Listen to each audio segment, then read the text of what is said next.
Je m'appelle Rebecca Thyssen, je suis chargée de recherche pour le CNCD 11-11-11 en justice climatique et développement durable. Le CNCD 11-11-11, pour ceux qui ne connaissent pas notre organisation, c'est le Centre national de coopération au développement en Belgique francophone.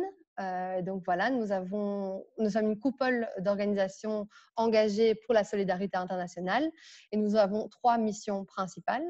La première, c'est de sensibiliser, donc c'est de communiquer, de se mobiliser sur différents enjeux liés à la solidarité internationale. La seconde, c'est d'interpeller, donc ça c'est peut-être plutôt le travail que j'exerce ici en chargé de recherche, c'est l'interpellation politique, donc c'est de faire remonter nos demandes politiques face aux décideurs belges et parfois européens selon différents enjeux. Et donc, en ce qui me concerne, c'est bien sûr la justice climatique et le développement durable. Et enfin, notre troisième mission, c'est de soutenir nos partenaires dans différents pays sud, mais aussi d'appuyer les différents mouvements de la société civile pour permettre justement de faire entendre les différents enjeux et de ramener ces voix-là en Belgique. Donc voilà pour qui nous sommes. Et maintenant, peut-être vous expliquer pourquoi vous êtes là aujourd'hui et pourquoi on vous a invité à cet événement. Pour plusieurs raisons, en fait. Donc, au CNCD 11-11-11, on s'est d'abord, premièrement, posé la question de savoir quels étaient les impacts de la pandémie et de la situation actuelle qui est complètement exceptionnelle sur nos différents partenaires. Parce que je pense que dans le cas de situations aussi exceptionnelles et aussi importantes, on a souvent tendance à se centrer sur soi-même, à se préoccuper de notre situation, ce qui est tout à fait normal. C'est quelque chose qu'on n'a jamais connu et qui est sans précédent, donc c'est un réflexe logique. Mais c'est très important, surtout à une crise qui a une échelle aussi internationale, de prendre le temps de se renseigner, d'apprendre et de pouvoir se nourrir d'autres contextes et d'autres réalités.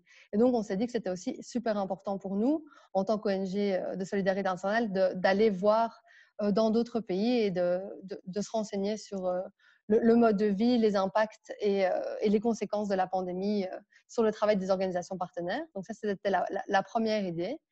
Et ensuite, on a poussé la réflexion un peu plus loin et on s'est dit qu'il était aussi intéressant de réfléchir aux liens qu'on pourrait établir entre cette pandémie, entre cette crise sanitaire et la crise climatique et environnementale.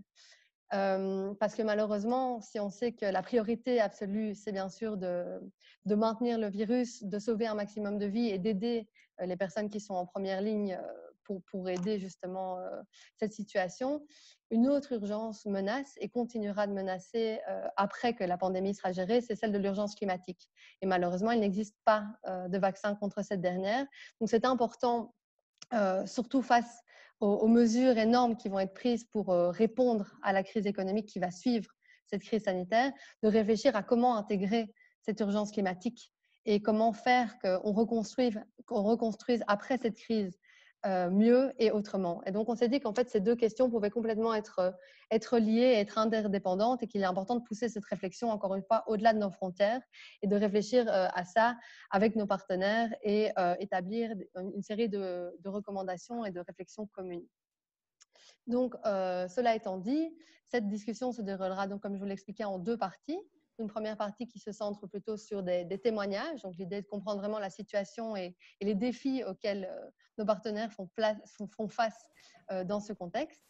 Et ensuite, une partie plus du coup de réflexion sur comment reconstruire la suite, comment penser l'après-Covid-19 et comment intégrer différentes recommandations qui dataient d'avant pour changer justement le système actuel vers quelque chose qu'on espère mieux et plus juste.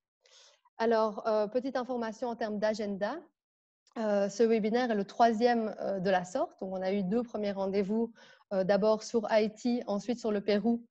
Et voici donc aujourd'hui un focus sur la Tunisie. Et on aura un 4e rendez-vous le 23 juin à la même heure, donc de 12h30 heure de Bruxelles jusqu'à 14h avec nos partenaires de la RRN et de la NSCC du Congo. Donc voilà, soyez également les bienvenus. Je vous enverrai toutes les informations et tout sera disponible sur notre site et sur Facebook. Voilà pour les présentations contextuelles. Donc maintenant, je vais passer à celle de nos intervenants, que je remercie encore une fois chaleureusement d'avoir accepté de participer aujourd'hui. Donc tout d'abord, nous avons Inès Labia, qui est géographe et chargée de mission en justice environnementale et climatique au FT2S. Bonjour Inès, merci d'être là. Et ensuite, nous avons Maher Anin, qui est chercheur en philosophie sociale et sociologue et qui est auteur de La Société de résistance en 2019 et de la sociologie en marche en temps du corona qui est paru en mai 2020. Et vous êtes également membre fondateur du FTDES. Bienvenue. Merci.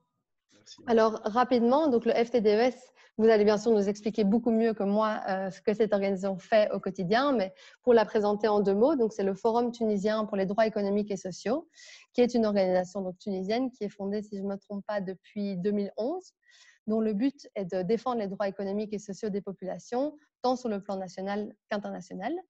Et donc, vous travaillez entre autres sur les thématiques suivantes qui sont le droit du travail, le droit des femmes, les droits environnementaux et droits des migrants. Voilà pour la présentation. Donc maintenant, je propose qu'on plonge dans la discussion. Peut-être ma première question avant de questionner la situation actuelle face à la pandémie. Est-ce qu'un de vous peut nous faire une petite contextualisation par rapport au contexte politique et socio-économique de la Tunisie pour que tout le monde soit sur la même page à ce niveau-là? D'accord, merci à vous, merci pour cette présentation, merci aussi pour l'idée d'avoir eu l'idée d'organiser ce webinaire avec le FTDUS. On est maintenant en plein préparation pour le post-Covid, pour nos prochains projets.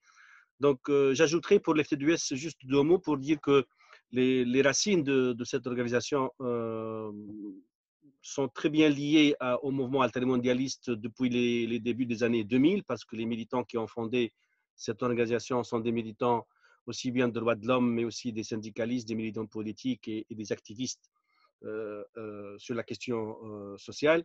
Mais vu la situation politique du pays avant 2011, donc c'était presque impossible de travailler dans la légalité. Donc c'est seulement en 2011 que le forum a pris forme légale et est devenu une ONG sur la place de Tunis. Donc l'FTDUS travaille en focalisant sur 3 aspects dans son travail. Donc il essaie d'observer, de donner des statistiques mensuelles sur les mouvements sociaux. Il travaille aussi pour un plaidoyer de droits de l'homme avec des références de chercheurs et des références du terrain avec les acteurs des mouvements sociaux presque partout. Et il essaie aussi de mobiliser, de sensibiliser les mouvements sociaux pour qu'ils prennent des formes de convergence et d'articulation, que ce soit au niveau local, qu'au niveau national, mais au niveau aussi maghrébin et international. Donc ça pour la TDUS.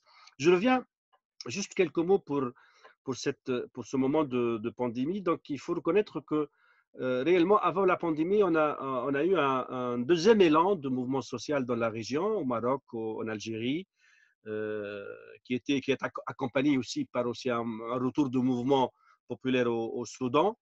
Donc, on a parlé même de deuxième vague de révolution arabe ou de révolte arabe qui a pris forme d'une manière très spectaculaire et très enthousiasmante, surtout en Algérie, le Hirak algérien, mais aussi les Hirak du Rif marocain. Et j'ai parlé aussi du Soudan. Donc la Tunisie était aussi elle-même en plein effervescence puisqu'on a vécu une année électorale en 2019 et on venait d'avoir un nouveau gouvernement juste quelques jours avant l'annonce de la pandémie sur le sol tunisien. Donc, je dirais que cette pandémie est venue donner un coup d'arrêt à toute une dynamique de mobilisation dans la rue qui était autour essentiellement de démocratie, dignité, liberté, lutte contre la corruption et de demande de plus de justice sociale. Il y a un autre élément qui est intéressant dans la région, c'est la guerre en Libye, avec une présence militaire claire des Turcs et peut-être d'autres présences internationales sur le sol libyen qui donne l'impression que la région vit des moments de guerre, surtout pour le sud tunisien, qui est frontalier avec la Libye. Ça, c'est le contexte presque global. Pour le contexte du Covid, donc on s'estime heureux parce que on s'estime heureux par rapport aux chiffres très tristes qu'on a vécu, qu'on a vu par rapport à nos voisins du nord de la Méditerranée. Donc, on a seulement 50 décès, quelques centaines de malades et beaucoup de guéris. Donc le secret qui a permis à la Tunisie d'être un peu épargnée de cette pandémie n'est pas encore connu. Peut-être les mesures de confinement, les mesures strictes, mais aussi peut-être d'autres contextes ou d'autres facteurs, d'autres éléments biologiques ou bien physiologiques ou bien climatiques, je ne sais pas. Donc tout le monde ne connaît pas exactement les raisons. Mais pour l'FTDS et pour la société civile, on est tout à fait d'accord que la crise a montré très bien que réellement que la colonisation de la nature, la déforestation, l'accélération de la mondialisation, l'accélération de l'échange commercial mondial, la délocalisation de toute la production économique mondiale éclatée partout dans le monde et surtout en Chine a donné lieu à une accélération presque fulgurante de cette pandémie en quelques jours. Pour la Tunisie, cette pandémie a dévoilé les inégalités sociales, a dévoilé des vulnérabilités qu'on connaît déjà, mais on les voyait dans la rue, on les voyait sur les écrans de télévision, on les voyait dans les médias, on les voyait dans les réseaux sociaux. On parle pratiquement de 3 millions, 3 millions 5 de Tunisiens qui vivent sous le seuil de pauvreté, de précarité, qui étaient dépendants d'une prime de 200 dinars, c'est-à-dire moins que 80 euros, 90 euros pour chaque famille. On a eu des mobilisations assez intéressantes pour les régions de l'intérieur concernant l'alimentation, surtout la semoule, c'est par laquelle on construit du pain pour les familles paysannes dans les régions de l'intérieur. On a vu des mobilisations surtout autour de l'eau, donc il y a pas mal de coupures d'eau dans des régions un peu reculées.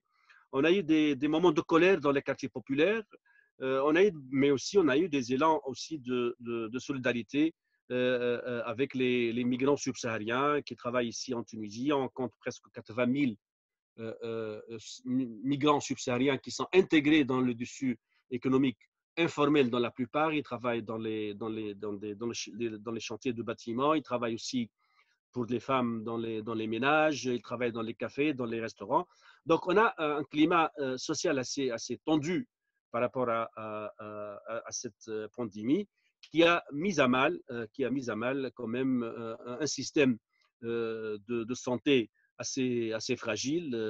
Donc, on a eu peur de ne pas pouvoir suivre quand même l'accélération de la pandémie et l'accélération peut-être de la montée du nombre des malades. Maintenant, les questions sont en train d'être posées de nouveau. Quel rapport y aura-t-il entre cette politique d'austérité imposée par l'Union européenne sur l'économie tunisienne, cette politique d'austérité qui a mis à genoux le système de santé, qui a mis à genoux le système d'éducation, qui a accentué les inégalités régionales entre la région littorale, où il y a plus d'investissements et plus surtout d'investisseurs étrangers, et le reste du pays, le fond du pays, et surtout les revendications d'une jeunesse qui attend toujours de l'emploi, qui attend toujours d'être intégrée. Voilà, c'est le cadre général. En attendant, peut-être que Inès vous donnera plus de détails sur la question de l'environnement. Merci beaucoup. J'avais juste une petite question pour compléter. Je ne sais pas si vous ou Inès voulez y répondre. Quelles ont été les mesures qui ont été prises par le gouvernement une fois que la pandémie a été déclarée en Tunisie? Ah oui, donc le gouvernement a pris deux types de mesures. Donc il y a des mesures d'aide sociale aux familles nécessiteuses. Donc on a essayé de donner des primes de 200 dinars comme j'ai dit. Il y a eu aussi des mesures de confinement, des mesures de restriction de mouvement, de déplacement. Rien que le mouvement entre les régions s'est ouvert seulement il y a quelques jours. Il y a eu une interdiction de circulation la nuit entre 23 heures du soir et 5 heures du matin. Il y a eu aussi des mesures à l'égard des PME, des entreprises, pour les encourager à garder l'emploi et à ne pas licencier les salariés. Donc, il y avait quand même quelques mesures de stabilité sociale qui a donné lieu peut-être à un moment d'élan et de solidarité nationale à ce niveau-là. Okay. Merci. Et question aussi complémentaire, quels sont les impacts de la pandémie sur votre travail à vous et sur votre organisation?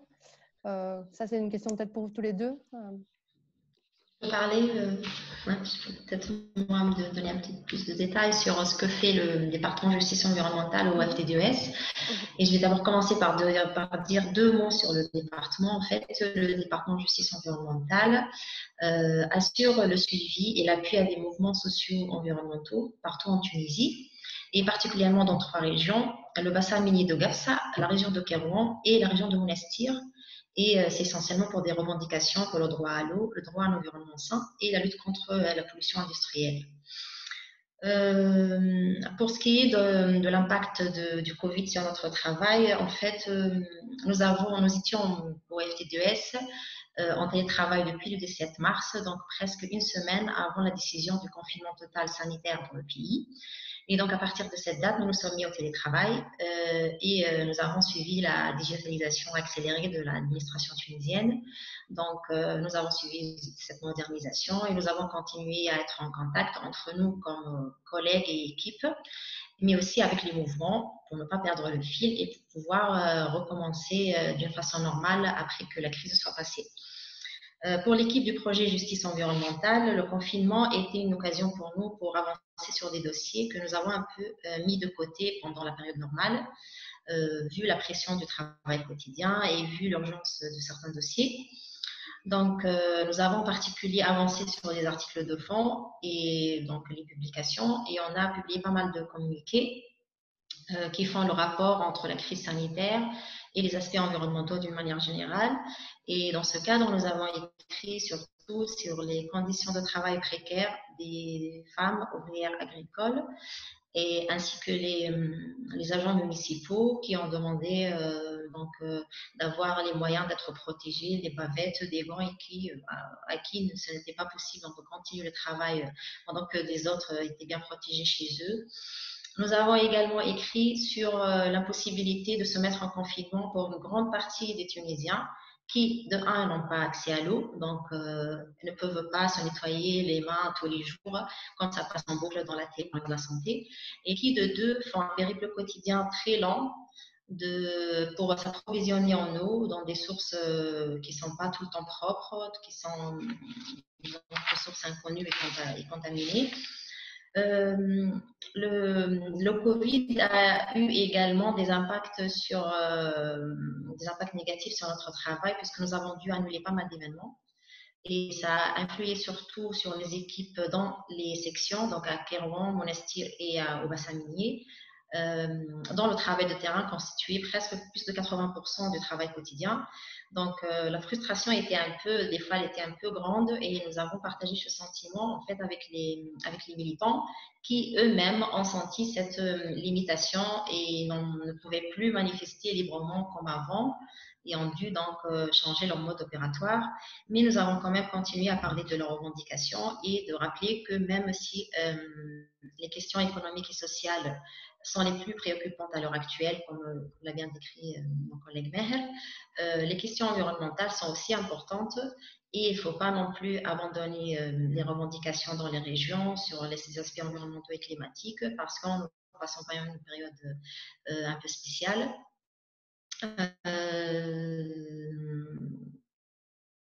Voilà un peu sur l'impact de la pandémie sur notre travail. Merci. Je ne sais pas si Maher, tu veux compléter ou...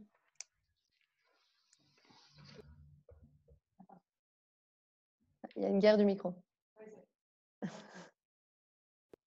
Voilà. C'est bon, ouais. bon pour le micro. Ouais. Donc, on a publié deux études qui sont liées étroitement à la pandémie. La première, c'était par moi-même sous le titre de la Société de la marge au temps du Covid, du coronavirus, peur, attente et précarité et vulnérabilité. Et l'autre, c'était par mon collègue et ami, chercheur et économiste Azem Mahzoub, sur la pauvreté et les inégalités au temps du Covid. Donc, ces deux publications ont permis à la TDUS d'être un peu présent sur la scène du débat autour de cette pandémie, cette crise. Voilà. Okay. Merci. Donc, ça, c'était un premier point de cette mise en contexte qu'on avait envie de connaître. Et je pense que vous avez été très clair et que ça nous apprend beaucoup de choses sur la situation actuelle en Tunisie. Maintenant, mon second volet de questions se focalise plutôt sur la situation face au changement climatique. Donc, une première question, pareil, pour mettre un peu en contexte et comprendre quelle est la réalité sur place. Donc, quels sont les impacts directs du changement climatique sur les populations en Tunisie? Et peut-être question complémentaire, quelles sont les modalités d'adaptation et de résilience qui sont mises en place ou pas? C'est une question ouverte. Oui, je vais peut-être prendre la parole comme c'est des questions qui ont trait à l'environnement. En fait, je veux d'abord rappeler rapidement la situation environnementale en Tunisie et les politiques environnementales et climatiques. Ensuite, dire 2 mots sur l'impact de la pandémie sur ces politiques. L'affaire climatique et environnementale en Tunisie n'a malheureusement jamais été en fait une question primordiale dans la politique tunisienne. Sinon, juste pour faire du greenwashing pendant le régime de Ben Ali. Les questions sociales et économiques, encore une fois, ont toujours pris le dessus, et ce malgré un cadre législatif important dédié à l'environnement, mais dont l'application fait souvent défaut. Donc en théorie, la Tunisie est signataire de beaucoup d'accords internationaux, dont la Convention cadre des Nations Unies sur le changement climatique, l'accord de Kyoto, l'accord de Paris, mais elle s'est engagée également à réduire ou à accélérer sa transition énergétique avec un objectif de 30% à l'horizon de 2030. Mais à l'heure actuelle, nous sommes très loin de cet objectif puisque nous atteignons à peine les 5%. Donc tous les secteurs restent orientés vers l'utilisation des énergies fossiles et même aussi pour ce qui est de l'adaptation, de l'atténuation des effets de changement climatique. La Tunisie n'a toujours pas de politique nationale bien claire pour aborder ces sujets ou pour atténuer ou améliorer la résilience de ces systèmes face à ces changements-là. La nouvelle constitution de 2014 a apporté quand même quelques détails davantage sur la question environnementale et donc elle a parlé surtout du droit à l'eau, du droit à un environnement sain et de la souveraineté de l'État sur ses ressources naturelles. Nous avons également le Code des collectivités locales qui, lui, traite également de la question environnementale et surtout pour les affaires municipales en ce qui concerne en particulier la gestion des déchets. Dans ce cadre, dans ce code, il mentionne que les déchets sont collectés, recyclés et triés, mais pour ce qui est du recyclage et du tri, ce n'est toujours pas effectif. Donc, la réalité sur le terrain, je dirais qu'elle est chaotique parce que tous les gouvernorats connaissent des problématiques liées à la pollution industrielle, à la pollution ménagère ou à des violations sur l'environnement, sur la nature diverses. Différents organismes, comme je vais vous présenter un petit peu 3 organismes principaux, qui sont l'ANGED, qui est l'Agence nationale de la gestion des déchets, l'APAL, qui est l'Agence de la protection et de l'aménagement du littoral, et l'ANPE, qui est l'Agence nationale de la protection de l'environnement, et qui, elle a des prérogatives plus larges pour appliquer la vision de l'État en matière de protection de l'environnement. Mais encore une fois, ces différents organismes sont soit dépassés, soit bloqués par la corruption. Et d'où une inaction et un laxisme que nous cessons de dénoncer à chaque fois que l'occasion se présente. Il y a aussi le niveau des autorités locales et régionales qui, de leur côté, ne possèdent pas toujours les moyens financiers et matériels, ni en fait les attributions nécessaires pour intervenir. C'est en fait une raison à cause de la centralisation forte dans le pays, qui fait que par exemple pour l'ANPE, plusieurs antennes existent sur la capitale Tunis, contre seulement une seule antenne pour les 3 gouvernorats du sud-ouest, Gafsa, Tozra et Belli, et c'est aussi le cas pour l'ANGED. Pour ce qui est du dernier niveau, le citoyen, donc il est des fois conscient, mais il n'adopte pas forcément les bons comportements. Maintenant,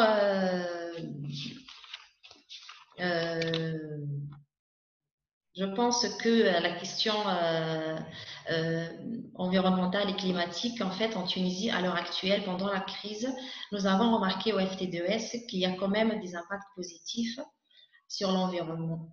Et ça a été signalé dans les régions, que ce soit par nos coordinateurs, que ce soit par des citoyens et des militants. Par exemple, dans la région de Gafsa et Gebs, les militants et les habitants, ils ont remarqué l'amélioration de la qualité de l'air et un ciel particulièrement dégagé qu'ils ne voyaient jamais avant ou très peu avec l'activité intensive de la compagnie phosphate GAFSA et du groupe chimique. Également sur les zones côtières, plusieurs pêcheurs se sont félicités, en particulier les petits pêcheurs, ils se sont félicités par le repeuplement par les poissons de la mer et par le retour et la réapparition des espèces qui auparavant ont presque disparu. Et ça parce qu'en fait, la Tunisie, ils ont sorti une décision de limiter que ce soit la chasse terrestre ou la pêche maritime pour les grands pêcheurs. Donc, ça a contribué à donner un nouveau souffle à la biodiversité marine. Et notre équipe à GAFSA, plutôt à Kerouan, est actuellement en train d'écrire un article sur les impacts positifs du confinement sur les aspects environnementaux. Voilà donc en gros ce que je voulais dire sur l'impact de la pandémie sur les aspects environnementaux en Tunisie. Merci beaucoup. Sur les impacts positifs, ça m'intéresse justement et je propose qu'on garde ce sujet pour la seconde partie parce que j'avais également une question sur ce point-là. Pour rester encore sur la question des politiques climatiques et environnementales, est-ce que vous avez senti une influence, une différence avec l'arrivée de la pandémie? Est-ce qu'il y a des reculs ou des avancées par rapport aux politiques mises en place? Je pose cette question notamment parce que dans plusieurs endroits du monde, et ça vaut aussi pour l'Europe, on a vu un recul très très fort et des pressions très très fortes pour affaiblir, voire carrément supprimer certaines politiques climatiques et environnementales. Et en fait, on a constaté rapidement que c'était des lobbies pétroliers, aériens, automobiles qui étaient souvent derrière tout ça. Voilà, en utilisant un peu le prétexte de la crise sanitaire pour essayer d'atteindre leurs propres objectifs qui donc résultent à affaiblir les objectifs climatiques ou environnementaux. Est-ce que c'est quelque chose que vous avez perçu également en Tunisie ou ce n'est pas un impact qui est perceptible à l'heure actuelle? Je dirais que pour peut-être la morphologie globale du mouvement social en Tunisie, il est plus structuré autour du mouvement ouvrier. Après, c'était le mouvement féminin, puis les mouvements des diplômés et chômeurs.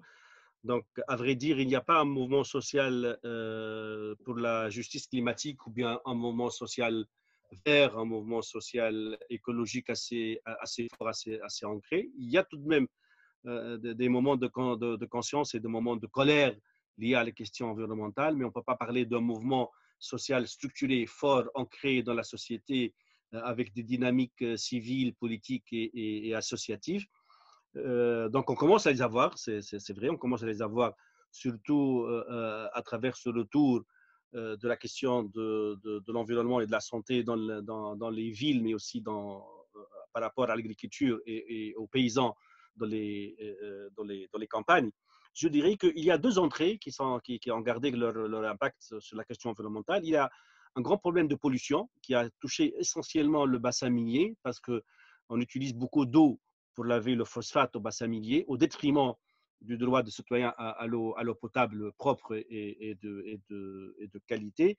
Et toute cette chaîne de production du phosphate qui part du bassin minier vers l'industrie chimique dans deux gouvernorats littoraux qui sont Gebs et Sfax ont connu des mouvements disons, citoyens assez développés avec Yezzi, c'est un mouvement Stop Pollution à Gebs, mais aussi Stop pour la fermeture d'une usine polluante qui vient d'arrêter cette activité polluante dans la ville de Sfax, mais aussi sur le code de Gabès, il y a beaucoup de problèmes de pollution. Donc, c'est essentiellement une pollution liée à un choix économique qui extracte le phosphate depuis l'époque coloniale, depuis la présence française sur le sol tunisien, vers les ports de Gebs et de Sfax pour les exporter vers l'Europe. Il y a aussi un autre aspect de pollution qui était lié essentiellement à l'industrie polluante et surtout l'industrie de textile. Il y a pas mal d'usines de textile qui s'installent sur la région, même au nord, de Ras Jbal, mais aussi de Bizerte et de Monastir. On utilise beaucoup la production des jeans et ça pollue énormément les plages et les mers des régions, plus bien sûr l'exploitation de la main-d'œuvre féminine qui est mauvaisement et faiblement payé. Un autre aspect qui s'est développé depuis ces années-là, c'est l'accès à l'eau, c'est-à-dire l'accès en termes de quantité tout au long de l'année, mais aussi l'accès à l'eau en termes de qualité, c'est-à-dire l'eau potable qui ne nuit pas à la santé, mais aussi l'accès à l'eau en termes de prix. C'est-à-dire qu'il y a pas mal de familles nécessiteuses qui n'arrivent pas à payer les factures d'associations qui leur livrent l'eau potable, donc ils n'arrivent pas à acheter même des citernes d'eau. Et on a quand même parlé beaucoup de déficit hydrique concernant l'eau, surtout dans le sud tunisien. Quand on appelle à construire un terrain de golf au Sahara, à Tozeur, près de Nafta, pour les touristes venir jouer du golf dans le sud tunisien. Donc, ça exploite beaucoup d'eau au détriment de l'oasis, au détriment des paysans. Mais tout de même, pour rester sur une note un peu positive, c'est que cette pandémie a montré que les paysans tunisiens, l'agriculture tunisienne, même traditionnelle, même pas très développée, a pu quand même assurer une certaine souveraineté entre guillemets alimentaire, parce que réellement on a montré que une économie biologique, une économie alternative et une économie résiliente peut être au service du pays, et surtout que les paysans, les petits paysans, les travailleurs dans le secteur agricole ne demandent que ça. Donc il ne reste que mettre en place quand même une politique économique sur le secteur agricole qui donnera lieu l'accès à la terre, l'accès à l'eau, l'accès au financement pour des projets qui relancent le secteur agricole. Et tout ça est lié avec l'accord de libre-échange avec l'Europe et la place de l'agriculture pour ces éventuels nouveaux accords. Ok, merci. Beaucoup de sujets à creuser dans tout ce que vous venez de dire. Donc peut-être pour faire le lien justement avec la suite et peut-être passer à une réflexion sur justement comment construire ce changement dont on se rend bien compte qu'il est grandement temps qu'il arrive sur différents aspects de la réalité tunisienne et même plus globalement. Je pense qu'on a tous remarqué que le système dans lequel on vit actuellement a atteint ses limites et qu'il serait temps de pouvoir changer et que peut-être que cette crise constitue en fait une opportunité de changement. Inès, tu parlais d'une certaine perception d'effets positifs suite à la crise, suite au confinement qui en a découlé et aux mesures sanitaires assez drastiques qui ont été mises en place. Ma première question, pour un peu passer à la suite, c'est qu'effectivement, je pense qu'on a eu l'impression que la Terre a bénéficié d'un repos, d'un répit. On a vu effectivement des animaux sauvages retourner dans certaines villes, on a vu la qualité de l'air s'améliorer, moins d'avions dans l'air et moins de voitures sur les routes. Mais ma question, c'est est-ce qu'on ne pourrait pas penser que c'est lié en fait à quelque chose qui a été imposé, à une récession économique? Là, quasiment l'ensemble du monde a été mis à l'arrêt, mais que ça ne découle pas vraiment d'une transition qui serait choisie et qui serait vraiment planifiée au regard de choix politiques forts et déterminés sur le long terme. Donc, quel est votre avis par rapport à ça? Est-ce que c'est peut-être justement un message qu'on pourrait faire passer à nos politiques, que s'il y a de la volonté politique, c'est possible, mais est-ce qu'on a l'impression que cette volonté politique est présente à l'heure actuelle ou pas? Quel est votre sentiment par rapport à la situation en Tunisie? Oui, alors moi, je vais toujours partir des témoignages de terrain. En fait, pour ce qui est de la réponse des politiques à la crise du Covid, ça a été toujours une réponse ponctuelle à des situations spéciales, particulières, ou à des situations qui sont passées pendant le confinement. Par exemple, j'ai parlé du communiqué que nous avons publié sur la possibilité d'appliquer le confinement à une grande partie des Tunisiens. Et dans ce cas-là, il n'y a pas eu de grande politique. En fait, nous n'avons pas pensé à ces gens-là parce qu'ils n'ont pas l'eau. On n'a pas imaginé une politique ou des décisions spécialement pour ces personnes-là. Il y a eu la décision de la SONED, qui est l'opérateur public de distribution des eaux.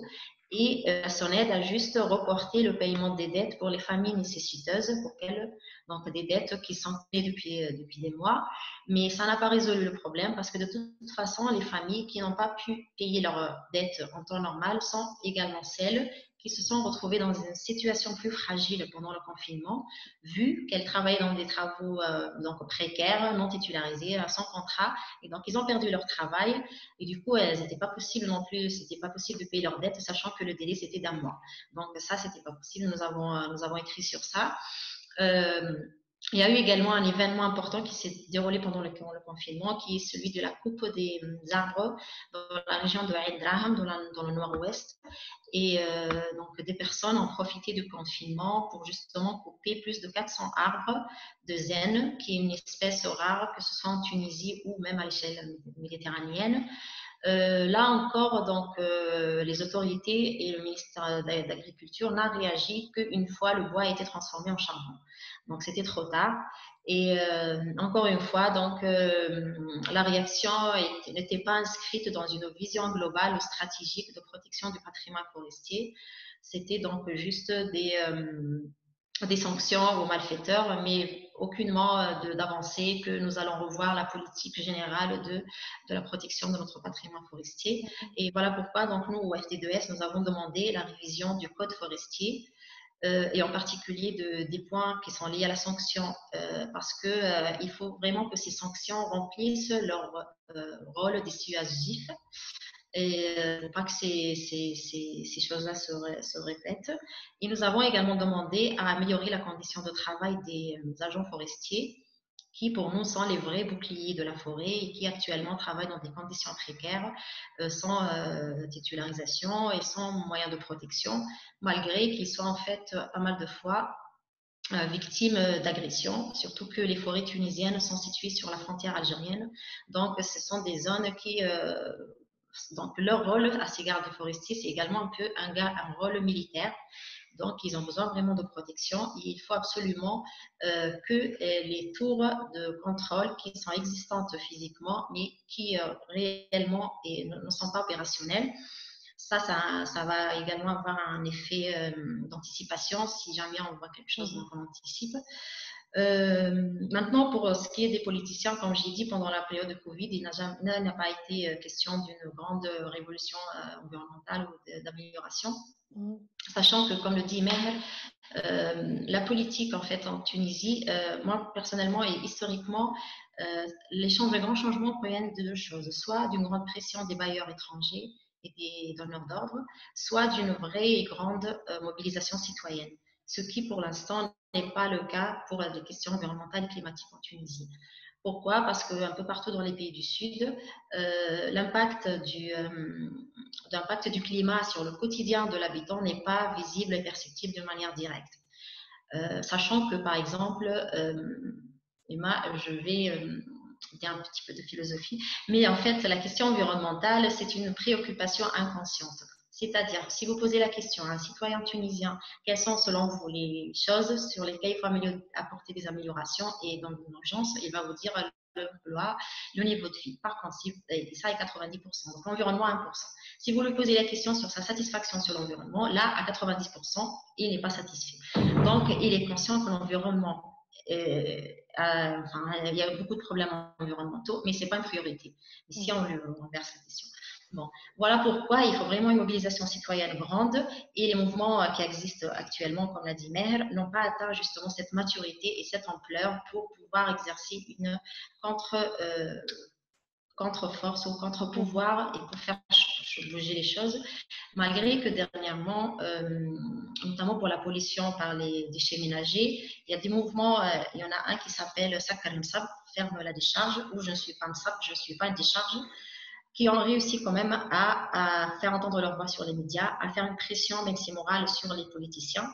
Et nous avons également été accompagnateurs des militants de Sidi Hassin, qui est la décharge, donc, qui est une décharge contrôlée, mais qui connaît plusieurs dépassements, dont particulièrement l'infiltration des eaux du Lixivia dans la nappe et donc toute la contamination de l'eau pour les citoyens. Et nous avons réussi en fait à empêcher l'ouverture d'une deuxième décharge sur le même lieu, ce qui pour nous c'est une victoire. Donc voilà un peu pour ce qui est des politiques.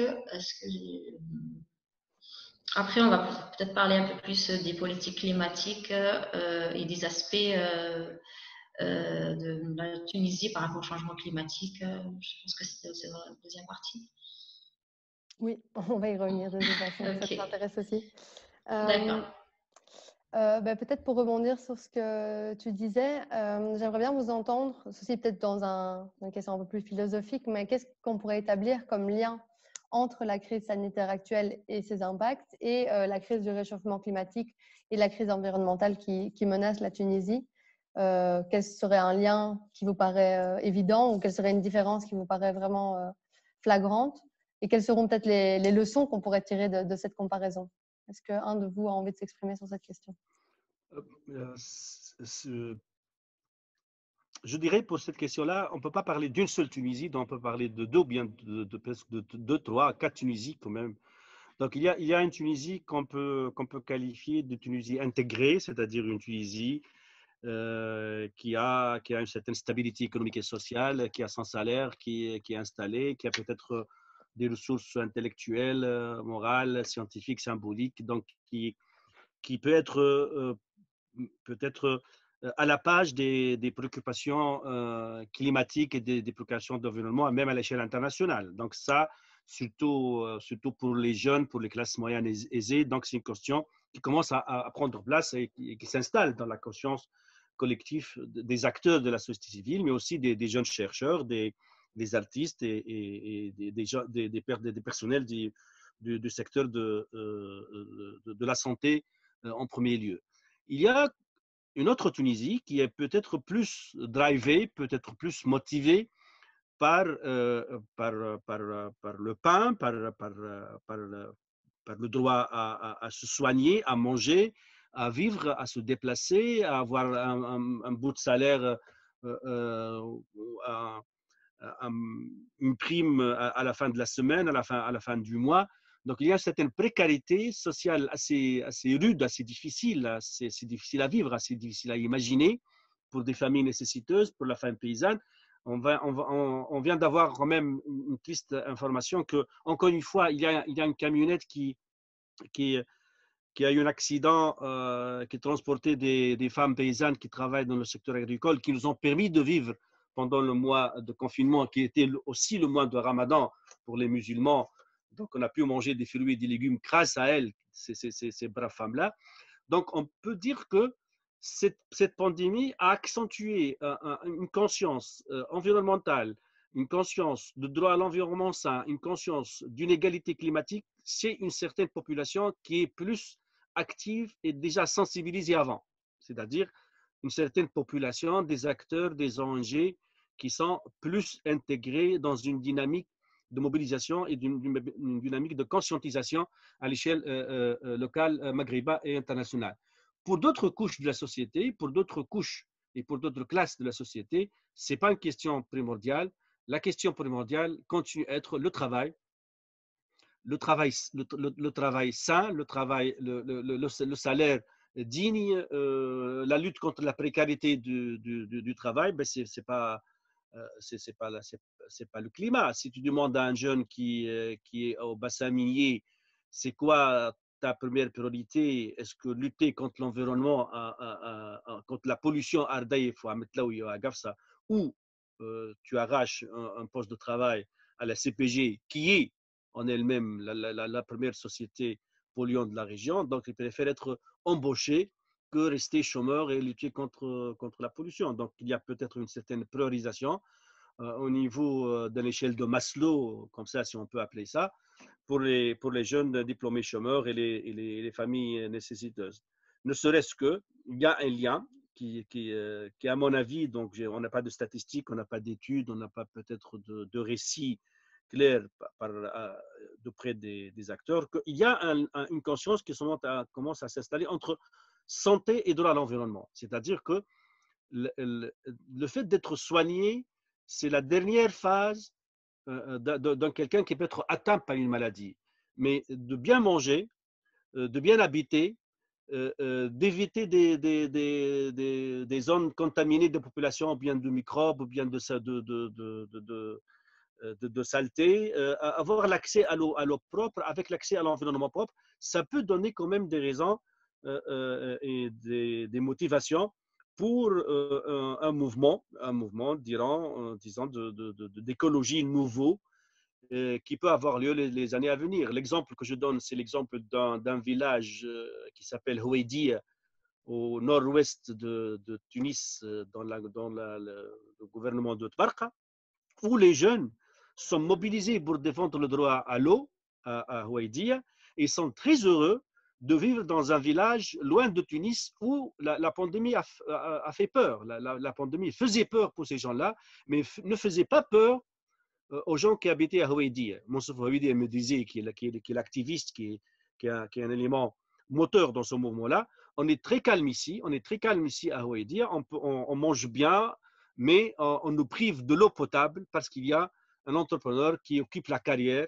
c'est-à-dire qui casse la carrière pour faire des pierres et qu'il pollue la nappe d'eau pour ce petit village de 40 familles. Merci. Donc là, j'ai l'impression qu'on a quand même un bon état des lieux et un bon aperçu de tous les enjeux et les différents défis qui vous occupent à l'heure actuelle. Et donc, peut-être pour un peu commencer tout doucement à conclure, parce qu'on voudrait laisser du temps pour les interactions, et je vois qu'il y a pas mal de questions dans le chat. Merci pour ça d'ailleurs. Donc, on parlait un peu de l'après-crise et de l'après-Covid, qui est perçu par certains comme une possibilité, une opportunité de changement, parce qu'on sait qu'il y a énormément d'argent public qui va devoir être investi pour sauver entre autres l'économie et relancer entre guillemets la machine. Et donc pour vous, quelles seraient vos attentes un peu peut-être dans un monde idéal, parce que bien sûr il faut que ce soit aussi consensuel et que le gouvernement soit prêt à aller dans le bon sens, mais quelles seraient vos demandes de reconstruction d'un monde plus juste et plus durable, et quelles seraient vos priorités dans ce sens-là? Oui. Alors en fait, je veux revenir un petit peu pour dire deux mots sur le changement climatique en Tunisie, parce qu'on n'a pas parlé en fait de la situation en Tunisie.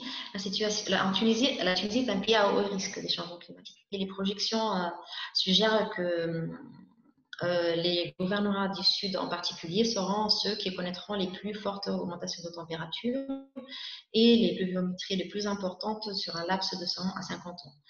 De 50 à 100 ans. Donc, oui, les changements climatiques sont bel et bien là, on les voit. Nous avons des phénomènes extrêmes d'une année à l'autre qui se rapprochent. On a eu dernièrement des inondations en 2017 dans le gouvernorat de Gebs, en 2019 à Nebel, et pour les deux, il y a eu des cas de décès et des destructions de maisons. Les changements climatiques affectent également l'agriculture.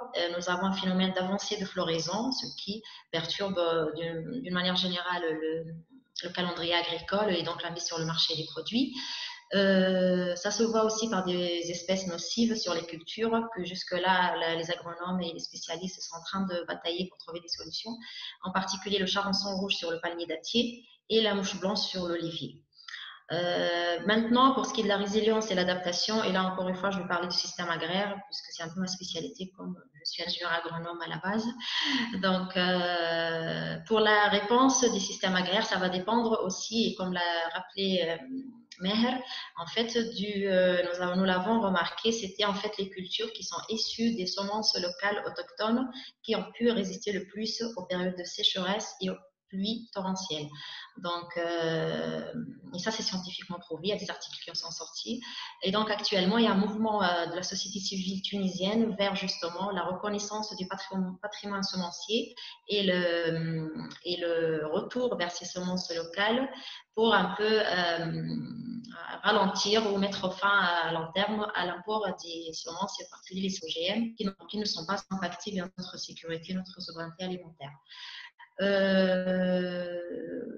Bon, maintenant, en fait, pour la politique sur les changements climatiques, comme je l'ai dit, ça n'a pas changé. Il n'y a pas de changement majeur pour la Tunisie pour ce qui est des changements climatiques. Et par contre, pour le lien entre le Covid et la crise environnementale et climatique, moi, je dirais que le lien est très, très fort. Parce que en fait, c'est l'homme, l'impact humain, et c'est l'effet anthropique qui est le premier acteur de tout ce qui se passe en termes de perturbations, que ce soit sanitaire ou environnementale et climatique. Dans un livre qui s'appelle Big Farmers Make Big Flow. Rob Walls, en fait, il a très bien mis l'accent sur le lien entre la course vers les gains des grandes exploitations agricoles et les différentes maladies qui émergent ici et là. Le défrichement des forêts, ça aussi c'est important parce qu'il permet en fait une avancée plus simple et plus facile des virus. C'est en fait une barrière physique qui bloque en quelque sorte l'avancée des bactéries et des virus. En Tunisie, nous avons également la montée du niveau de la mer et plusieurs régions sur la côte sont menacées, à l'instar surtout de l'archipel de Qarqna qui appartient au gouvernorat de Sfax et qui est menacé justement de submersion parce que la montée de la mer est estimée actuellement à plus de 10 cm par an. Donc ça, c'est pour ce qui est des impacts. Maintenant, pour l'après-Covid, je pense que le moment est opportun justement pour ouvrir ce grand dossier et pour reparler transition énergétique parce que même si comme tu le dis, c'était un effet de hasard que la nature a pu respirer et que c'était un peu à cause du confinement, que c'était pas vraiment une volonté publique ou politique, ça n'empêche pas de dire que tiens, pour une fois, la santé humaine et l'environnement ont été primordiaux face aux impératifs économiques et sociaux. Et nous avons vu des impacts et des effets directement dans notre vie quotidienne. Donc, la Tunisie a, comme tous les pays, intérêt justement à ouvrir ce grand dossier de transition énergétique et d'utilisation, de stopper l'utilisation des énergies fossiles. Voilà. Voilà en gros ce que je voulais dire par rapport au lien entre la pandémie et les effets environnementaux. Merci. Maë? Je dirais peut-être quelques remarques plus macro dans le cadre plus général de la post-pandémie. Il y a une conscience globale en Tunisie, même pour les acteurs politiques, mais pour les gouvernants, qu'il faut pallier aux défaillances du secteur de la santé, mais ça dépendra essentiellement des politiques économiques qu'on va peut-être adopter pour la prochaine étape. Ça dépendra essentiellement de notre rapport et notre partenariat avec l'Union européenne, parce que l'ALECA qui nous a été proposé, c'était toujours un ALECA en faveur et au détriment de l'Union européenne, c'est-à-dire du Nord, pas du Sud. Ça dépendra aussi de cette question de la dette qui commence à être posée par les mouvements sociaux, parce que si on veut sauver l'agriculture, la femme paysanne, l'école, l'hôpital, donc il faut quand même discuter cette politique de dette. On commence à poser la question de cette économie de rente qui bloque le développement économique en Tunisie. On commence à parler aussi de l'impôt sur la fortune, pas surtout par les mouvements de jeunes et les mouvements tunisiens. On commence à parler de l'économie sociale et solidaire comme alternative. Il y a une collective d'une économie résiliente qui est en train de se mettre en place pour défendre l'agriculture et les paysans. Donc, on peut dire qu'il y a un bouillonnement d'initiatives, un bouillonnement de mouvements, un bouillonnement de subjectivité militante qui se déploie sur la scène civile et peut-être sur le sol aussi des mobilisations. Ça commence à chauffer parce que le central syndical commence à bouger pour défendre essentiellement le secteur public et s'opposer à toute forme de privatisation, de dérégulation, en commençant par le secteur de la santé. Il y a une grève à Sfax, je pense qu'elle a été suivie par une grève aussi pour le secteur du transport. Ça commence à bouger aussi pour les jeunes de l'intérieur, donc le mouvement de jeunes à Tataouine, près de Camour, où il y a une exploitation pétrolière. Ça commence aussi à bouger pour occuper les lieux et les rues. À mon avis, que le post-Covid va être impacté par une mobilisation sociale, encore une fois, classique et connue par les mouvements sociaux qu'on connaît déjà, mais elle sera aussi peut-être irriguée par une nouvelle conscience citoyenne de ce droit à la santé, donc par ricochet de ce droit à l'environnement sain, et ce droit à la nourriture saine, et de ce droit à l'air sain et de ce droit à un cadre de vie sain.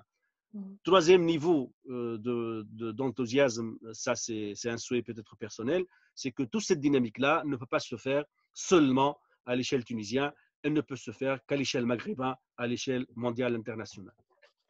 Ça fait parfaitement lien avec la question suivante que j'allais vous poser, peut-être la dernière, comme ça on a le temps de faire un échange avec nos participants. Comment vous voyez justement un renforcement mutuel de peut-être la société civile ici, européenne ou en Belgique, et la société tunisienne ou plus largement maghrébine? Quels sont les relais qu'on pourrait faire les uns vis-à-vis des autres et comment on pourrait s'appuyer mutuellement pour renforcer justement? Parce qu'à mon avis, je vous écoute là maintenant et je vois clairement des points communs très très clairs avec ce que nous, on a envie comme changement ici. On a des contextes différents, mais on a des demandes très semblables à plein de niveaux. Donc voilà, quel est votre point de vue sur notre, pas spécialement vous et moi, mais plus largement oui, peut-être la oui, société internationale. Nous aussi, bien sûr. Moi, quand je vois cet élan de solidarité avec, avec notre ami, notre concitoyen mondial américain, George Floyd, à l'échelle mondiale, donc quand je vois cet élan antiraciste, donc je dis, quand je vois un élan antiraciste, un élan anti-guerre, un élan pour la paix, un élan pour la solidarité, un élan contre toutes les formes de violence et de xénophobie, un élan de solidarité avec les migrants, je dis que la solidarité internationale, la convergence des luttes au niveau international, elle est en place. Elle est en place. Mais ça va être dur parce que la coalition de l'autre côté, la coalition des néolibéraux, la coalition des populistes, la coalition des capitalistes, la coalition des gens qui vont chercher toujours du gain, toujours d'attiser des guerres, toujours de méprimer des peuples, elle est aussi forte. Donc c'est à nous d'être conscients, d'être très proches de nous-mêmes, c'est-à-dire de considérer que notre combat est mondial. J'ai participé à un webinaire avec cette dynamique du Forum social mondial. C'est le deuxième que je le fais au niveau international. Je pense qu'on doit profiter de ce courage-là d'organiser des contacts à distance. Ça fait moins d'argent, moins de déplacements et moins d'avions qui sont dans les ciels. Et ça donnera quand même une certaine communauté internationale qui sera mobilisée sur toutes les questions de la justice, que ce soit pour défendre les migrants, pour être à côté des victimes du racisme, pour être contre les guerres et pour être aussi pour une justice climatique à l'échelle globale et à l'échelle mondiale. Merci. Inès, tu veux rajouter quelque chose? Oui, moi j'ajouterais peut-être deux mots en fait sur nos demandes spécifiques par rapport au climat en cette période de relance économique, comme tu as posé la question. En fait, le combat est commun, comme vous le dites bien, et la relance économique, elle risque d'être d'une grande ampleur, vu que les industriels et les grandes usines donc, ont perdu pas mal de leur chiffre d'affaires et on risque de perdre beaucoup de marchés. Donc, ils vont essayer de rattraper le plus vite possible. Et donc, nous demandons que cette relance se fait toujours, ne se fait pas en détriment de l'environnement, et que dans cette nouvelle politique qui est en train de se discuter actuellement, la société civile ait sa place et les demandes de la société civile soient prises en considération, ainsi que l'intégration des spécialistes, des spécialistes de l'environnement et des climatologues pour assurer une demande durable. Sur le plan pratique, nous avons actuellement au FT2S avec nos amis du Nomade 08 un code citoyen de l'eau qui est actuellement en train de se discuter au Parlement comme projet de loi. Et dans ce code-là, nous insistons en particulier sur la nécessité que chaque citoyen ait accès gratuitement et physiquement d'une manière facile à l'eau pour ses besoins vitaux, et de la nécessité surtout d'avoir un organisme indépendant dans les espaces ruraux pour ce qui est de l'accès à l'eau, donc ne plus dépendant de son aide de l'État, donc d'avoir ses moyens financiers propres. Nous travaillons aussi, et ça, je pense que notre travail en commun avec nos partenaires et nos amis du Nord dans des projets, programmes différents, ça, on pourra travailler ensemble sur la justice environnementale d'une manière plus technique, parce qu'en Tunisie, en fait, ça nous manque et nous n'avons pas de juristes qui sont spécialisés dans le traitement des questions environnementales. Donc, nous, personnels, avec mes amis, mes collègues du département justice environnementale, nous avons beaucoup de projets et d'idées d'attaque à des grands pollueurs en Tunisie et à des méga consommateurs d'eau. Mais vu que les juristes et l'aspect juridique nous manquent, ça nous bloque pas mal. Et nous sommes en train actuellement justement de travailler sur ça et d'essayer d'apprendre, d'essayer d'échanger avec des experts qui sont plus connaisseurs dans ce domaine-là. Voilà, donc pour ce qui est de nos demandes pour cette période de l'après-crise. Super intéressant. Merci à tous les deux.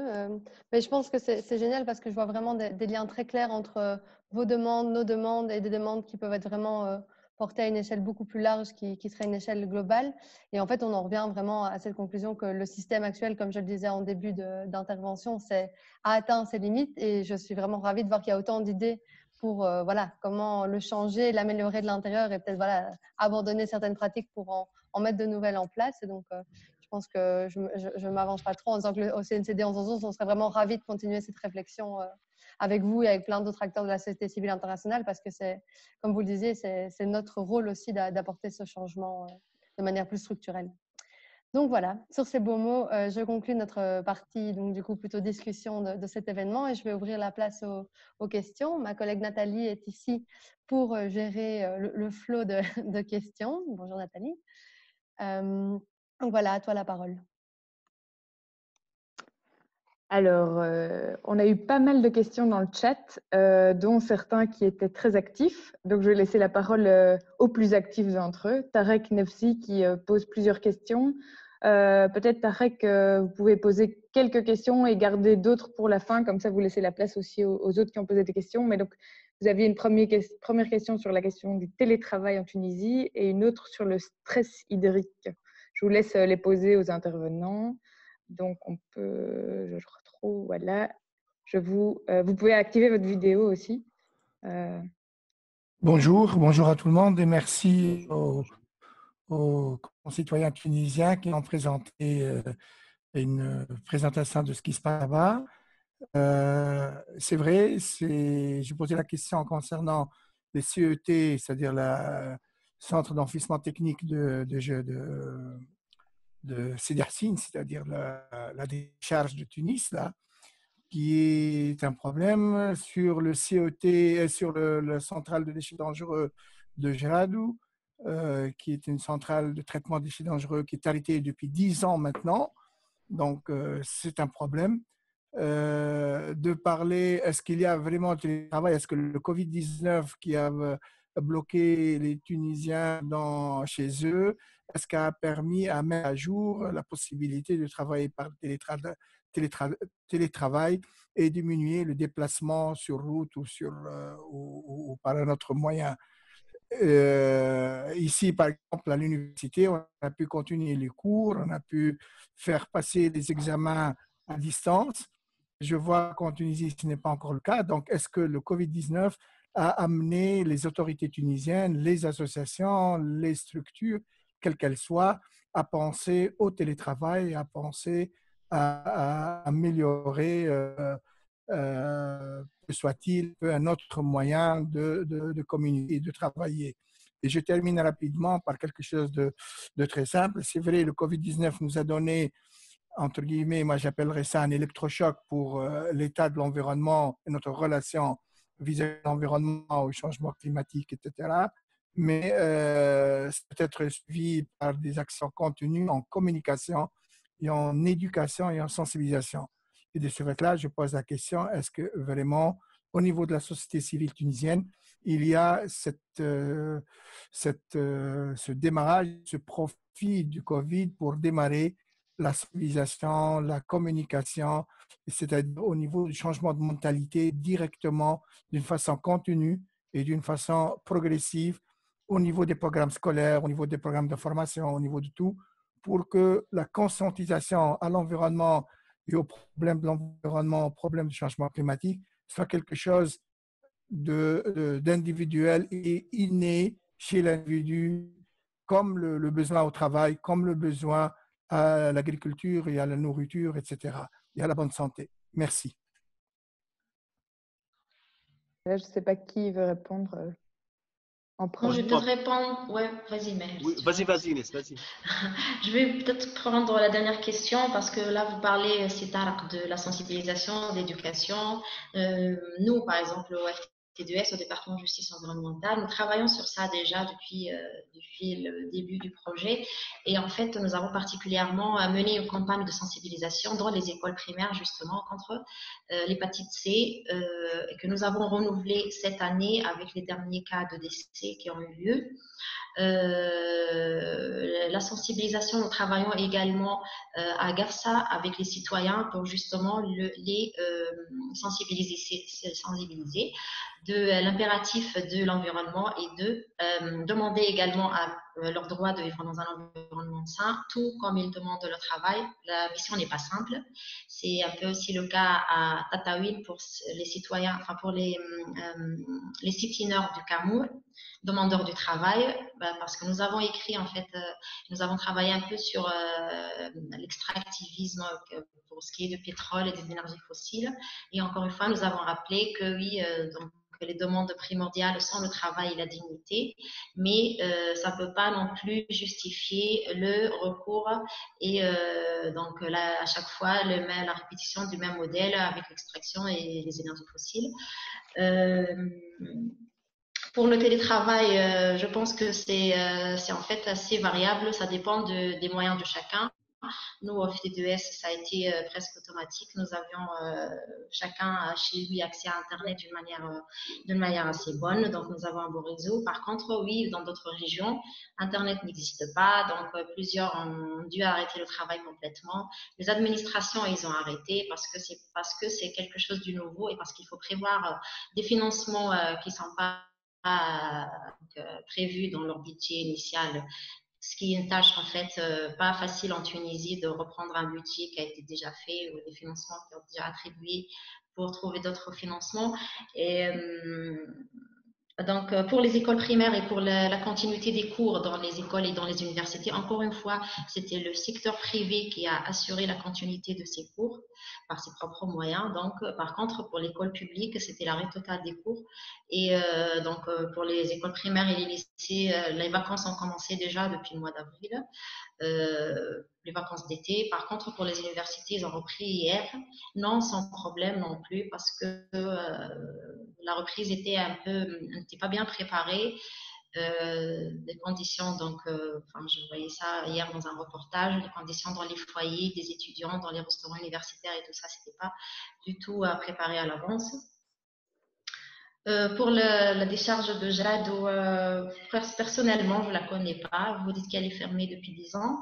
Mais actuellement, nous allons en fait se déplacer, puisque nous pouvons se déplacer désormais d'une manière naturelle.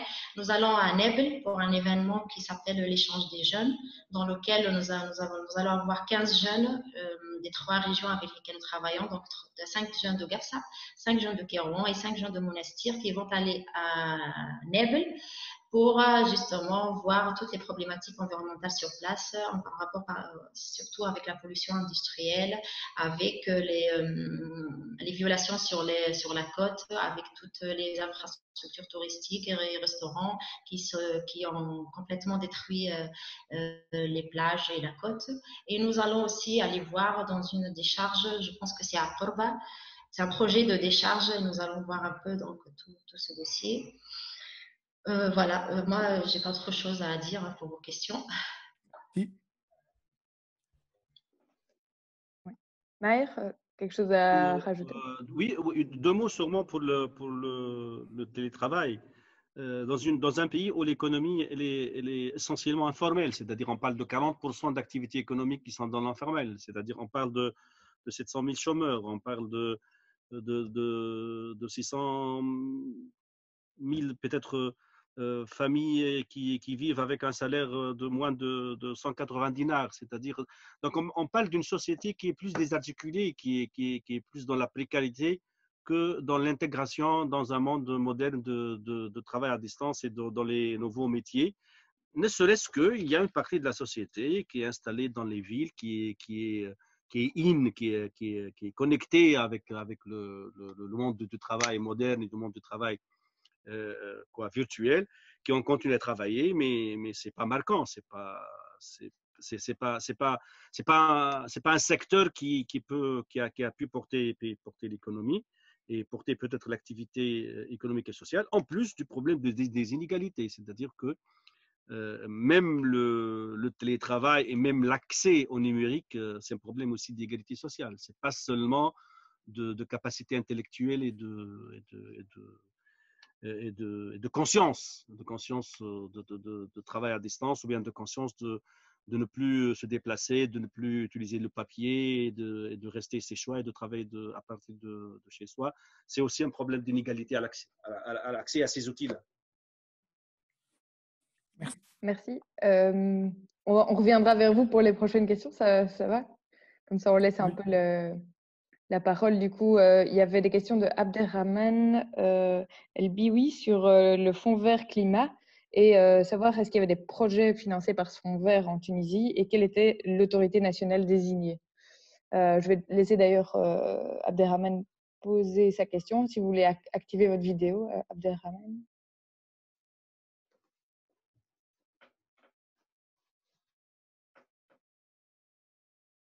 Ah.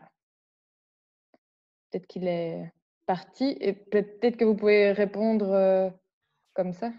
Oui, je vais peut-être répondre parce que personnellement, en fait, j'ai été mandatée en tant qu'experte junior pour justement un projet qui a été mis en place avec la FAO de Tunis pour un projet d'adaptation au changement climatique et c'était entre le Fonds vert pour le climat, la FAO et le CIRAD de Montpellier pour ce qui est des aspects techniques. Et c'était en fin 2017, début 2018.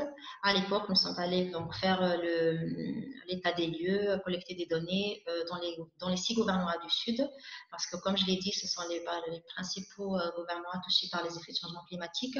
Mais mes collègues à la FAO m'ont dit que la note conceptuelle n'a jamais vu le jour. Enfin, le projet s'est arrêté à la phase de note conceptuelle. Je n'ai pas trop de détails après. Par contre, c'était une bonne opportunité parce que le Fonds vert pour le climat, en fait, il donne, c'est des dons. Donc, on n'a pas vraiment des comptes à rendre après. Si ça ne marche pas, si ça va, ça va. Si ça ne va pas, il n'y a pas vraiment de grands problèmes. Mais je ne sais pas après s'il y a eu d'autres projets avec le Fonds vert pour le climat. Je ne sais pas. Ok, merci. Maher, pas de... Non, ça va. Ok. Et donc, question de Sonia Xir de Nabel. Je vous laisse la parole. Ouais. Merci, bonjour. Bonjour Maher, bonjour Inès. Merci beaucoup pour cette présentation et ces informations. Bon, je suis bien consciente que ma question est moins orientée climat, quoique il pourrait quand même y avoir un lien avec l'économie verte. Elle est en rapport aussi avec ce que Maher a dit sur la situation contextuelle. J'aurais voulu savoir, avoir un peu plus d'informations sur l'impact de la pandémie à la fois sur le marché du travail et en particulier aussi sur les perspectives économiques des chômeurs diplômés. Est-ce que ça, comme on pourrait le supposer, réduit encore davantage leurs opportunités ou bien au contraire, est-ce que ça peut en ouvrir d'autres puisque la pandémie crée aussi des nouveaux besoins? Voilà, merci. Merci à vous de nous avoir suivis et posé cette question-là. Donc, je dirais que mais certainement, on va avoir une montée de chômage. On parle déjà d'un chiffre qui, si se confirme, ça va être vraiment une catastrophe pour la société tunisienne. On parle de au moins 400 000 chômeurs de nouveau sur le marché de l'emploi. C'est énorme. Donc, on peut arriver à plus qu'1 million de demandeurs d'emploi. Pour les nouveaux métiers, j'en doute parce que ça va être lié essentiellement par ces dynamiques de délocalisation qui seront opérées par l'Union européenne. Si on va délocaliser de la Chine vers le Maghreb des industries de proximité pour que l'Europe ne soit pas démunie ou dépourvue de masques, pour d'autres peut-être on l'espère pas bien, d'autres crises sanitaires, et on va nous délocaliser des industries polluantes Donc, on va encore une fois taper sur la main-d'œuvre à bas échelle et une main-d'œuvre non protégée. Donc, ça va être une catastrophe aussi sociale. Et si on va délocaliser aussi des industries polluantes pour la région du Maghreb, ça va être aussi quand même une autre forme de colonisation qui va faire du Maghreb une région qui va recevoir les industries où les investisseurs européens, les investisseurs du Nord n'acceptent plus qu'elles soient en Chine. Donc, il va chercher une autre terre qu'il conçoit et qu'il croit déjà conquise, qui est le Maghreb, pour faire installer des industries qui cherchent une main-d'œuvre pauvre, une main-d'œuvre mal payée et qui cherchent des côtes à polluer. Donc, c'est aussi un sujet de mobilisation, c'est un sujet de sensibilisation. Donc, pour nous, l'idéal type de notre combat, c'est de garder l'emploi et aussi de sauvegarder et de protéger l'environnement. Voilà. C'est un idéal type peut-être rêveur, mais on n'a pas le choix. Merci. Inès, rien à rajouter. Mais en fait, ça fait bien le lien, en tout cas, avec la question de Freddy, enfin, qui était plutôt une intervention. Donc, Freddy Mathieu, est-ce que, je ne sais pas si vous avez une question à poser spécifique ou si vous vous en tenez aux commentaires que vous avez mis dans le chat. Et merci d'être juste bref parce qu'il ne reste plus que 5 minutes. Très brièvement, d'ailleurs, je pense que Maher vient en gros d'aborder cette question-là. Toutes les relations entre l'Union européenne et certains pays comme la Tunisie, au Maghreb globalement, et en particulier la Belgique, c'est des relations de pillage. Et donc, ça aussi, ce qu'il dit par rapport aux entreprises qui délocalisent pour des raisons environnementales, pour éviter des normes environnementales, par exemple en Europe, vers le Maghreb, c'est vraiment un truc scandaleux. Donc, le détail de ce que je cite, c'est un truc récent, ça date d'il y a 2 mois, sur les masques qui seraient fabriqués en Tunisie et dont les lois sociales de l'employeur seraient payées par l'État tunisien. Donc, et dans le même temps, l'État tunisien est incapable de payer une prime correcte ou simplement des allocations de chômage intéressantes avec la sécurité sociale, quoi. Une réaction peut-être, Inès ou Maher? Non,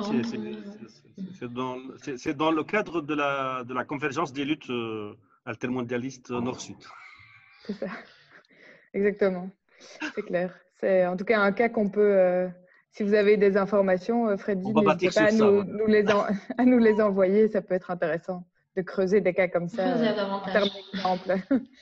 Et alors, on va revenir à Tarek pour une dernière question qui concernait l'agriculture bio. Vas-y, Inès. Oui, j'entends la question. Oui, c'est Tarek. Oui. Merci, Shukran. Pour l'agriculture bio, je sais que la Tunisie est premier producteur mondial d'huile biologique. Ça a été annoncé récemment, disons, cette année-là, 2020, pour la production 2019.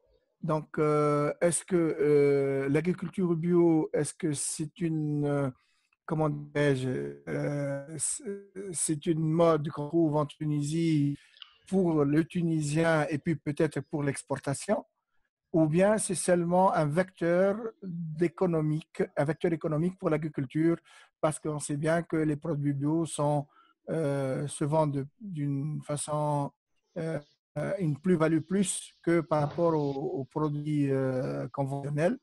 Et est-ce que c'est une orientation du ministère de l'Agriculture vers un nouveau créneau, aussi bien au niveau de l'information qu'au niveau des techniques, au niveau de la commercialisation, etc., ou c'est simplement une opportunité qui s'ouvre parce qu'ici en Europe, il y a un retour au bio et un retour à la culture de proximité, etc.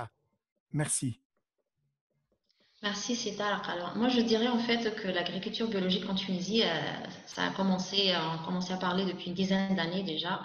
de transformation de l'agriculture conventionnelle à l'agriculture biologique, bien que jusque-là, la définition d'agriculture biologique n'a pas été arrêtée parce que des agriculteurs revendiquent le fait d'être biologique, parce que de toute façon, depuis des années, depuis des décennies, ils pratiquent une agriculture naturelle, respectueuse de la terre, sans produits chimiques, qui produisent des produits.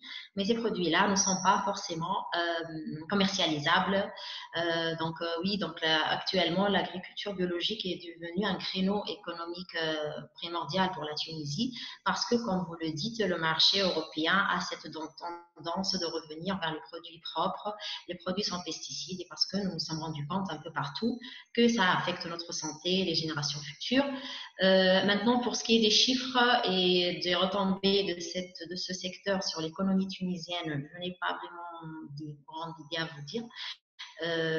Par contre, oui, la Tunisie est premier producteur d'huile biologique. La question en fait d'export des produits agricoles, que ce soit pour l'huile, c'est le premier pays producteur d'huile biologique, mais il y a aussi beaucoup de produits qui s'exportent. Et dans le FT2S, le département de justice environnementale, notre vision est bien claire. Pour plusieurs cultures, nous sommes en train d'exporter de l'eau, en particulier pour les cultures maraîchères, le pastèque, les oranges. C'est en fait des quantités énormes d'eau qui sont exportées. Et donc, c'est toute cette question d'allocation de la ressource en eau qui pose problème en Tunisie, entre les différents secteurs, parce que l'eau, elle existe.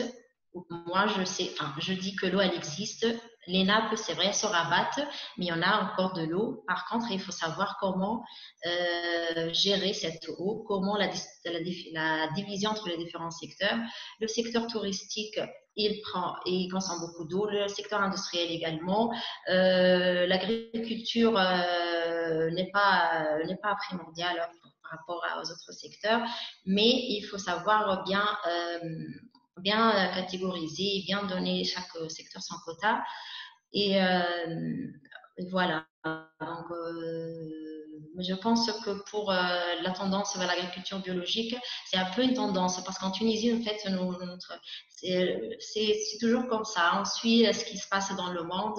Dès qu'on a un nouveau marché, on s'oriente, on libéralise les exportations, mais on ne cherche pas derrière si ça va vraiment nous amener à nous donner des retombées, pas financières, parce que financièrement, ça peut être utile, oui, mais sur l'environnement et sur notre écosystème, les études ne sont jamais bien faites au préalable. Voilà, je ne sais pas si j'ai un peu répondu à votre question. Merci. Je ne suis pas très spécialiste de l'agriculture biologique. Merci. Ouais. C'est juste pour l'information que actuellement, avec l'Institut Éco-Conseil, on développe un projet d'éco-conseil rural, le métier d'éco-conseiller rural avec le ministère de l'Agriculture et avec le CITET en Tunisie. Donc, ça a peut-être un avenir à ancrer cette culture d'éco-conseiller en Tunisie avec nos partenaires tunisiens. Merci. D'accord, super. Merci. Merci pour ces questions. Je crois qu'on est arrivé au bout des questions. Je te laisse conclure, Rebecca. Oui, il me reste juste à vous remercier pour ces échanges très riches. Merci à nos deux intervenants pour leur expertise et leur rapport très concret sur la situation actuelle et sur les réflexions et les recommandations pour la suite. Donc, merci à vous deux pour ça. Merci d'avoir pris le temps et d'avoir été là aujourd'hui. Et merci aux participants pour leurs questions et leur interactivité. C'était vraiment un bon événement. Et donc, je n'ai qu'à vous dire à bientôt. Du coup, on reste en contact et passez un bon après-midi. Merci. Il est 13h. Il est 13h à Tunis maintenant. Ah, ok. Vous pouvez y aller. C'est bon. Allez, au revoir tout le monde. Merci beaucoup. Ciao. Ciao. Au revoir. Ciao.